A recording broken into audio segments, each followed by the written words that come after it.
Hello guys and welcome back to Psychology Boss. Today we will be talking about the 5 stages of grief. Grief is a universal experience. Everyone will have at least one experience with grief at some point in their lives. It might be the loss of a loved one, the loss of a job, the end of a relationship, or any other change that causes your life to shift. Grief is profoundly personal experience. It's not particularly tidy or orderly.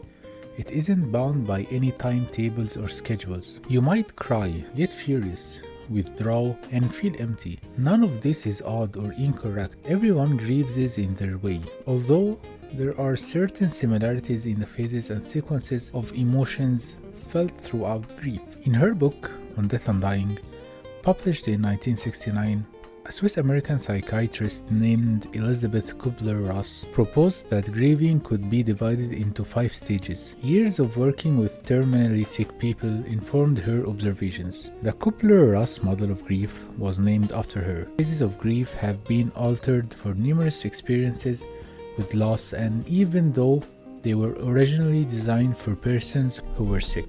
Although the 5 stages of grief are the most well known, they are far from the only common grief theory. There are others, including ones with 7 stages and some with only 2. Does grieving always go through the same stages? There are 5 stages of grief: denial, anger, bargaining, depression, and acceptance.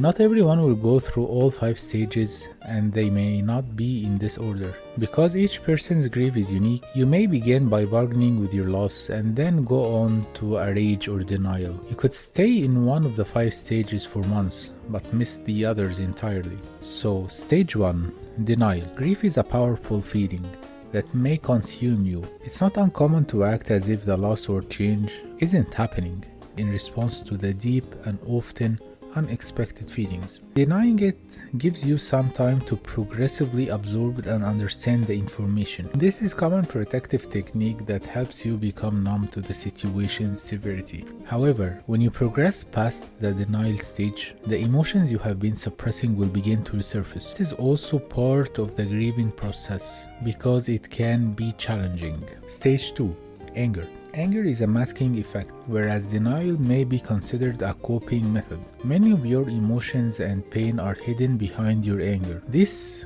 rage is directed towards someone else, such as the person who died, your ex, or your former boss. Your rage may even be directed towards inanimate objects. While your reasoning brain knows the source of your rage isn't to blame, your emotions are too strong to feel that way at the time. Bitterness or resentment are 2 emotions that can hide anger. It may not be obvious passion or fury. This stage will not be experienced by everyone, and some may stay here for a long time.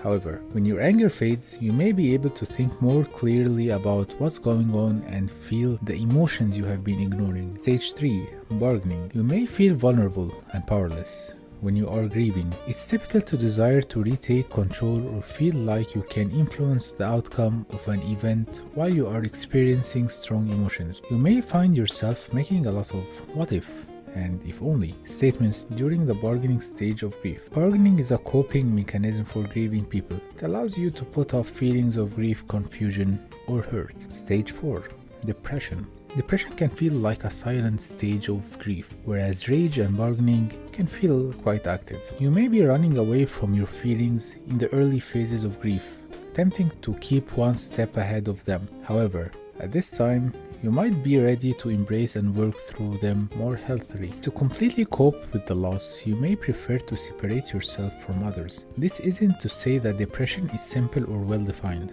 Depression, like the other stages of grief, may be painful and nasty. It's easy to become overwhelmed. It's possible that you will feel cloudy, heavy, and confused. Depression may appear to be an unavoidable outcome of any loss. However, if you feel stuck or unable to go past this stage of grief, seek help from a mental health professional. A therapist can assist you in getting through this difficult time. Stage 5, acceptance. Acceptance isn't always a joyful or optimistic stage of grief. It doesn't mean you have moved on from your loss or grief. It does, however, imply that you have accepted it and are now aware of its implications in your life. This period may make you feel extremely different. That's very understandable though. You have experienced a huge life transition and it's changed the way you feel about a lot of things. Acceptance can help you recognize that while there may be more good days than bad, awful days will still happen, and that's okay. When considering the 5 stages of grief, it's vital to remember that everyone grieves differently, and you may or may not go through each of them in the order listed.